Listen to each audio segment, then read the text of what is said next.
با جماعت نماز۔ عبداللہ بن عمر رضی اللہ عنہما سے روایت ہے کہ رسول اللہ صلی اللہ علیہ وسلم نے فرمایا،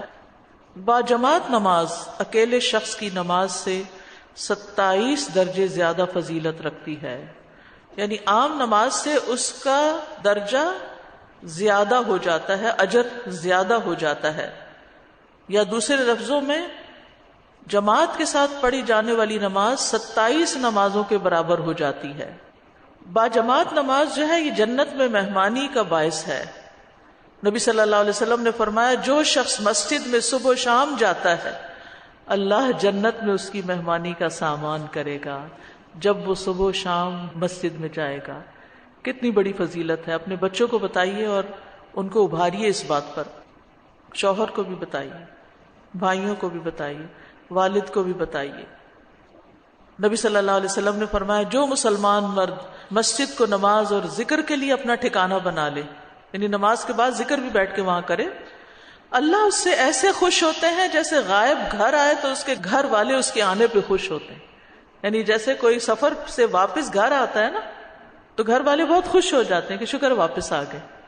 تو ایسے ہی اللہ تعالیٰ اس بندے سے خوش ہوتے ہیں جو دنیا کے کام کاج چھوڑ کے مسجد کی طرف واپس آتا ہے اور پھر آ کے نماز پڑھتا ہے اور ذکر کرتا ہے۔ پھر گزشتہ گناہوں کی معافی کا ذریعہ ہے کہ جو شخص وضو کرے، اچھی طرح وضو کرے، پھر فرض نماز کے لیے مسجد کی طرف چلے اور امام کے ساتھ نماز ادا کرے تو اس کے گزشتہ سارے گناہ بخش دیے جاتے ہیں، حج کے برابر ثواب ہے۔ رسول اللہ صلی اللہ علیہ وسلم نے فرمایا، سنن نبی داؤد کی روایت ہے، جو اپنے گھر سے وضو کر کے فرض نماز کے لیے نکلے تو اس کا ثواب احرام باندھنے والے حاجی کے ثواب کی طرح ہے۔ وہ بھی تو اللہ کے گھر کی طرف، حرم کی طرف نکلتا ہے نا، اور یہاں یہ مسجد کی طرف جا رہا ہے۔ اور جو چاشت کی نماز کے لیے نکلے اور اسی کی خاطر تکلیف برداشت کرتا ہو تو اس کا ثواب عمرہ کرنے والے کی ثواب کی طرح ہے۔ اور ایک نماز سے لے کر دوسری نماز کے درمیان میں کوئی لغو کام نہ ہو، بیکار فضول،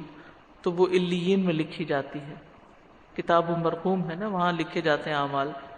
فجر اور عشاء جماعت سے ادا کرنے پر پوری رات کے قیام کا اجر ملتا ہے، جیسے ساری رات کسی نے قیام کیا ہو۔ اس کے برعکس جو لوگ جماعت چھوڑتے ہیں ان پر نبی صلی اللہ علیہ وسلم کا غصہ بھی ہے۔ آپ نے فرمایا، مجھے اس ذات کی قسم جس کے ہاتھ میں میری جان ہے، میرا ارادہ ہوا کہ میں ایندھن جمع کرنے کا حکم دوں،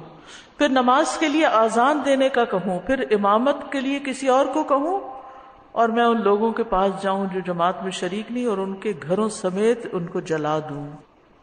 اور آپ کو پتہ ہے جلنے کا عذاب، اور جلنے کی تکلیف، اور جلنے کی سزا سب سے سخت ہوتی ہے۔ قسم اس ذات کی جس کے ہاتھ میں میری جان ہے، اگر تم میں سے کسی کو معلوم ہو کہ مسجد سے موٹی ہڈی یا اچھے پائے ملیں گے تو وہ ضرور عشاء میں حاضر ہو۔ یعنی جہاں آپ نے دیکھا ہوگا کہ دین کی بھی وہ مجلس ہیں جہاں پتہ ہو یہاں کھانا ملے گا تو لوگ خوشی سے حاضر ہو جاتے ہیں، تو مسجد میں بھی اگر کھانا مل رہا ہو تو لوگ کھانے کی نیت سے آ جائیں گے،